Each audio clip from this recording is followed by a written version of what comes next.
Kawan-kawan ada berita kurang baik nak diberitahu. Mulai esok, diskaun 50% untuk Lanzef Gel Urut Lega Lutut tidak akan diteruskan lagi kerana pihak kilang telah membuat keputusan untuk menamatkan promosi ini. Jadi inilah peluang terakhir anda untuk nikmati harga promosi. Promosi ini hanya berlangsung selama seminggu sahaja dan kalau anda guna tapi rasa tak berkesan, anda masih boleh tuntut pampasan. Nak rawat masalah koyakan meniskus dengan harga macam ni lepas ni memang susah nak jumpa lagi. Cara guna pun sangat mudah. Sapukan nipis sahaja pada bahagian lutut yang sakit, gel akan cepat meresap ke dalam sendi. Gunakan selama 7 hari berturut-turut, lutut anda akan kembali sihat dan fleksibel. Harga sangat berpatutan, cuba dulu memang tak rugi. Cepat klik link sekarang untuk beli sebelum promosi tamat dan anda menyesal.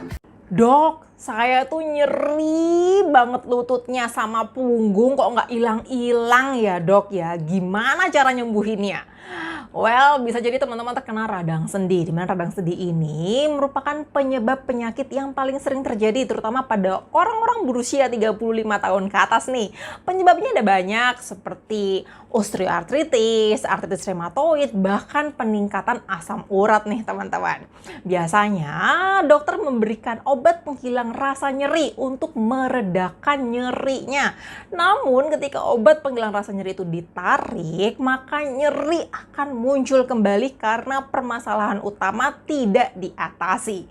Banyak orang yang nggak sadar kalau ternyata pola makan itu sangat mempengaruhi munculnya nyeri radang sendi. Di video kali ini aku akan menjelaskan tentang makanan-makanan apa saja yang harus dihindari untuk mencegah munculnya radang sendi dan makanan-makanan yang harus dikonsumsi lebih banyak untuk membantu meredakan radang sendi nih teman-teman. Kita mulai dari makanan yang wajib dihindari untuk mengurangi radang sendi.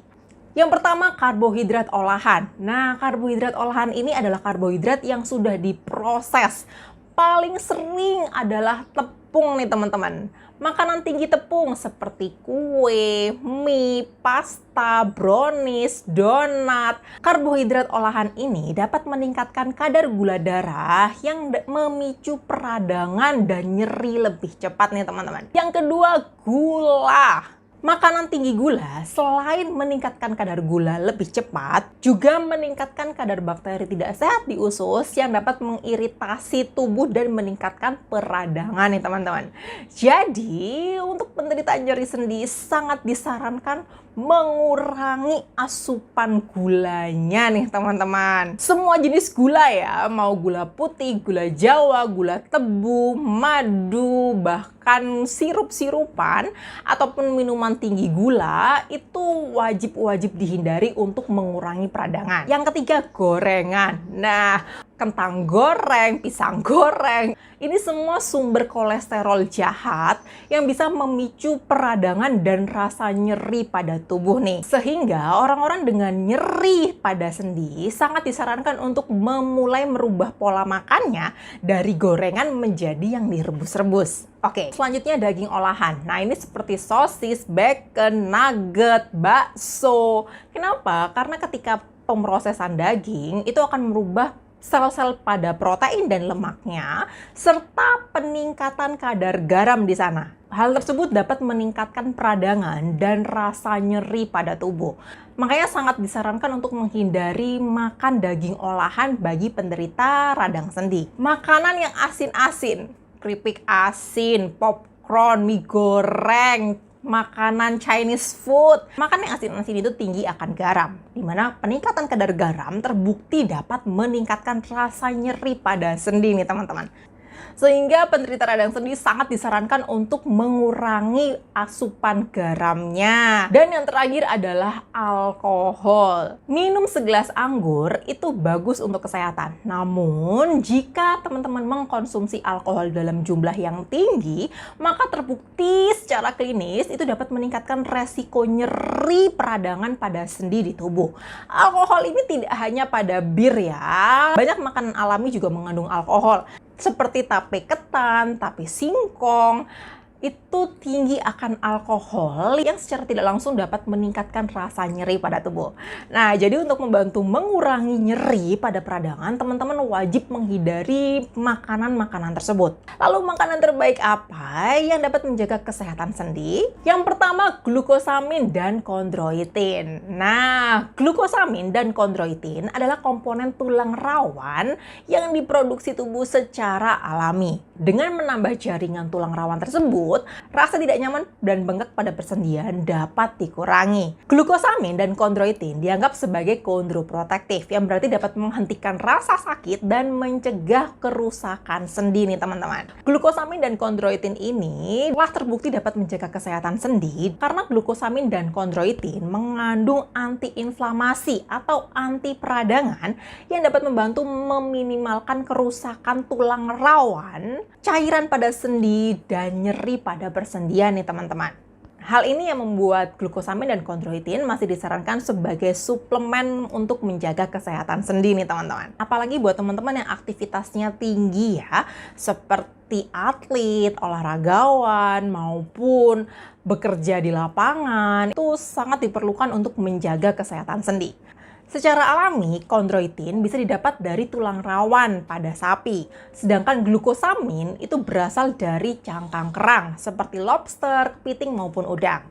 Nah, glukosamin dan kondroitin juga dapat ditemukan pada suplemen kesehatan. Salah satunya adalah Fiostin. Suplemen nutrisi sendi ini menstimulasi pembentukan tulang rawan sendi dan mengurangi peradangan sehingga rasa nyeri sendi dapat berkurang. Fiostin juga mengandung mangan, di mana mangan berperan dalam proses pengikatan glukosamin pada glukosaminoglikan, magnesium untuk relaksasi otot sehingga dapat mencegah kram otot, vitamin C dan zinc yang merupakan antioksidan sehingga dapat membantu proses pembentukan kolagen dan jaringan. Fiostin juga sudah bersertifikat BPOM dan halal loh teman-teman. Fiostin memiliki kandungan nutrisi yang lengkap untuk sendi serta memberikan efek yang lebih cepat karena mengandung kondroitin dari sapi dengan ukuran molekul yang lebih kecil sehingga lebih mudah diserap oleh tubuh. Untuk mendapatkan manfaat kesehatan yang optimal, Fiostin dapat dikonsumsi secara rutin 3 kali 1 kaplet per hari. Walau hasil penelitian banyak yang berbeda, namun tidak ada salahnya untuk mencoba menggunakan glukosamin dan kondroitin untuk membantu menjaga kesehatan dan mengurangi nyeri sendi. Gunakan selama 3 bulan. Jika ada perbedaan rasa nyeri, maka teman-teman bisa melanjutkan suplemen glukosamin dan kondroitin. Namun jika nyeri tidak berubah sama sekali, maka ini tidak cocok untuk teman-teman. Oke? Yang kedua, sayuran. Secara garis besar, sayuran tinggi akan antioksidan dan vitamin serta nutrisi yang bagus untuk melawan peradangan. Namun, tidak semua sayuran ya. Ada yang malah bikin meradang, ada yang bagus untuk peradangan. Nah, sayuran apa yang paling bagus untuk peradangan? Yang pertama, sayuran berjenis alium seperti bawang merah, bawang putih, bawang bombay, daun bawang. Nah, ini tinggi akan quercetin dan sulfur sebagai anti radang yang dapat mengurangi rasa sakit dan meningkatkan aktivitas kita. Oke. Yang kedua, sayuran yang berwarna oranye maupun merah nih teman-teman. Ini tinggi akan karotenoid dan antioksidan yang dapat membantu mengurangi peradangan. Contohnya seperti ubi, oranye, labu, wortel, tomat. Dan yang terakhir adalah sayuran yang berwarna hijau. Sayuran berwarna hijau ini tinggi akan klorofil yang dapat membantu menjaga kesehatan pada pencernaan dan mengurangi peradangan. Yang ketiga, buah-buahan. Buah-buahan yang paling bagus adalah yang tinggi akan vitamin C seperti jeruk, stroberi, kiwi, apel, pepaya, hampir semua ya. Dimana vitamin C ini berfungsi sebagai antioksidan dan anti peradangan yang dapat melindungi tulang dan tulang rawan nih teman-teman. Yang keempat, lemak omega 3. Tidak semua lemak buruk ya. Lemak omega 3 itu terbukti dapat mengurangi peradangan dan menjaga kesehatan maupun elastisitas sendi teman-teman. Lemak omega 3 bisa didapatkan dari ikan laut berlemak, minyak zaitun, alpukat, kacang-kacangan maupun suplemen yang mengandung omega 3 nih teman-teman. Yang terakhir adalah vitamin D. Ternyata Zaman sekarang banyak sekali orang-orang yang kekurangan vitamin D. Ketika seseorang kekurangan vitamin D, maka akan meningkatkan rasa nyeri, terutama di persendian, dan membuat tulang menjadi lebih rapuh. Kenapa? Karena vitamin D sangat dibutuhkan agar tubuh dapat menyerap kalsium dengan baik sehingga dapat menjaga kesehatan sendi maupun tulang. Teman-teman harus tahu, vitamin D itu ada dua jenis, yaitu vitamin D2 dan vitamin D3. Vitamin D2 bisa didapatkan dari makanan, namun lebih sulit untuk diserap oleh tubuh. Sedangkan vitamin D3 ini bisa didapatkan secara gratis dari sinar matahari nih teman-teman. Nah, vitamin D3 ini lebih mudah diserap oleh tubuh dan bertahan lebih lama dalam peredaran darah sehingga lebih optimal untuk membantu menjaga kesehatan sendi maupun kesehatan tulang teman-teman. Jadi, cara terbaik untuk menjaga kesehatan sendi adalah rajin berolahraga pada pagi hari untuk mendapatkan vitamin D3 secara optimal. Waktunya berbeda-beda tergantung lokasi ya teman-teman. Namun rata-rata teman-teman bisa melakukan pada jam 8 sampai jam 10 selama 10 sampai 15 menit berjemur di pagi hari. Jangan lupa untuk pakai sunscreen di wajah untuk melindungi efek buruk kulit dari sinar UV nih teman-teman. Nah, kalau teman-teman ada pertanyaan atau ada yang ingin disusikan, silahkan komentar di bawah ya. Dan dari teman-teman, see you di video selanjutnya ya. Bye-bye. Membantu mereka-mereka yang ada masalah carpal tunnel syndrome. Saya juga mengesyorkan untuk digandingkan dengan SKB Vitex kerana ia khusus bagi rawatan dan penyembuhan dalaman dan kandungan polyphenols dan juga phytonutrients yang ada di dalam SKB Vitex ini boleh mengatasi inflamasi dengan lebih rancak dan mengurangkan bengkak pada ligamen transverse bahagian carpal tunnel. Okey, dan dengan mengurangkan bengkak ini, ia dapat mengurangkan sakit dan kebas. Di samping itu, bagi mereka yang mempunyai masalah water retention yang menyebabkan kebengkakan di bahagian carpal tunnel, saya juga syorkan mengamalkan Afia Cafe. Kenapa? Ia bertindak sebagai diuretics untuk melawaskan, mengeluarkan air-air yang berlebihan daripada badan.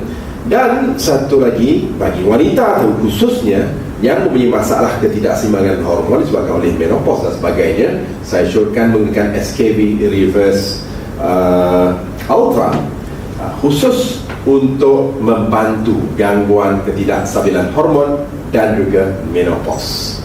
Baik, di sebalik ini ada satu perkara lagi yang juga saya syorkan, iaitu penggunaan SKB Liniment Spray Afia. Kenapa? Kerana ini boleh digunakan 3 kali sehari, terutamanya sebelum tidur.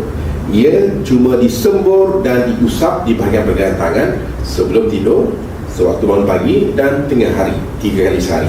Dan ini dapat meresap pergi kepada bahagian itu untuk mengurangkan radang dan ia bertindak daripada luaran berbanding dengan perkara-perkara lain yang bertindak daripada dalaman. Baik, selalunya carpal tunnel syndrome juga kerap berlaku selari dengan trigger finger. Yang mana kita dapati mereka-mereka yang ada trigger finger, satu jari, dia mempunyai risiko mengalami carpal tunnel syndrome sebanyak 20%. Dan kalau mereka ada trigger finger sebanyak 4 jari, 80% risikonya untuk mengalami carpal tunnel syndrome. Baik, trigger finger ini adalah apabila jari kita dibengkokkan, tetapi untuk diluruskan dia jambkes, harus dibantu. Okey, dan kadang-kadang dia meletup je. Okey, right. So itu trigger finger, dan trigger finger ini juga boleh dibantu oleh SKB Radiance Platinum kerana kesan asal yang kita tadi yang merawat masalah kemerosotan di bahagian sendi di bahagian dalam ini yang